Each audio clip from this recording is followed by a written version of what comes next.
You ever have one of those moments, the kind that feels small at first, tiny, ordinary, but then it hits you straight in the chest? Yeah. For me, it was a folded piece of paper, a simple school assignment. But the message written on the back of it, it changed the way I looked at myself and the way I looked at my son. Let me tell you how it happened. It was one of those chaotic Monday mornings. You know the type. The kettle's whistling, the toast is burning, and my son, 10 years old, quiet kid, is sitting at the table staring at his cereal like it wronged him. I said, "Bud, eat fast. We're late." He didn't argue, like usual, just nodded, eyes a little tired. I thought he just hadn't slept well. But honestly, I was too busy rushing to even look properly. I grabbed my keys, his backpack, and we scrambled into the car. And I remember he kept holding his backpack in his lap, hands pressed on it like he was guarding something. But I didn't think much of it. At least, not yet. 2 days later, I got a message from his teacher, Miss Evelyn. She asked if I could stop by after school. Now, listen, in my generation, when a teacher asks to talk, that's never a good sign. So I went in there with my chest tightened, already preparing myself for whatever trouble my son got into. When I entered her classroom, she was sitting behind her desk, a warm smile, glasses halfway down her nose. "Thanks for coming," she said. I tried to lighten the mood. "Always a pleasure to revisit school trauma." She giggled politely, then picked up a notebook from her desk. My son's notebook. The air in my lungs stalled for a moment. She flipped the notebook open and slid a paper toward me. It was a writing assignment. A simple one. Write about someone who inspires you. I scanned my son's handwriting. Messy, a little tilted, but familiar. As I read, my throat tightened because the entire page, every line, was about me. Not the me I thought I was. Not the tired, busy, strict father I often felt like. No. He'd written about how I fix things even when I'm tired, how I always try to make everyone laugh, how I help people even when they don't know it. He wrote, and I remember this line clear as day, "My dad isn't perfect, but he tries, and that's why I want to be like him." I blinked hard, pretending my eyes were just dry, man excuses. But then Miss Evelyn said quietly, "There's something I think you need to see." She turned the assignment around, and on the back, in her neat handwriting, was a message. I picked it up. Her message said, "Your son admires you more deeply than he says, but he also misses you. He doesn't need perfection, he needs presence." Presence. That word, it hit harder than anything.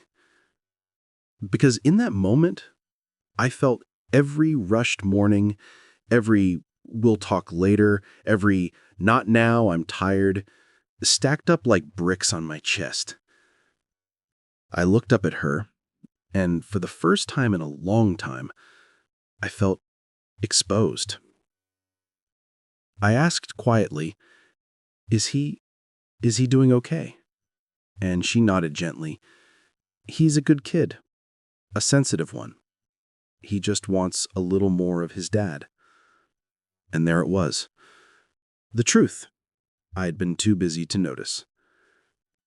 I walked out of that classroom feeling like the ground beneath me had shifted.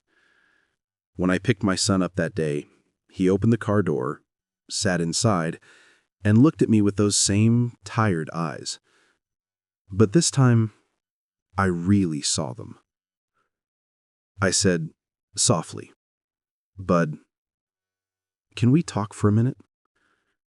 He froze, like he expected bad news.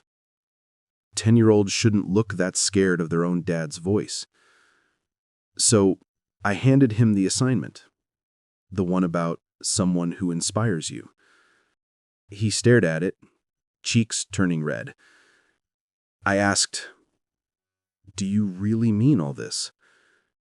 He shrugged. "Yeah, I mean, I guess." But the truth was written all over his face. Every word in that assignment was real to him. And then he said the one sentence that cracked me open in the quiet of that parked car. He said, "I just miss hanging out with you, Dad." That night, after dinner, we sat outside on the porch. Just me and him. Cool breeze. Crickets making noise they didn't ask permission for. I said, "Listen, I'm sorry. I get caught up in work, life, everything. But none of it is more important than you." He nodded, still shy.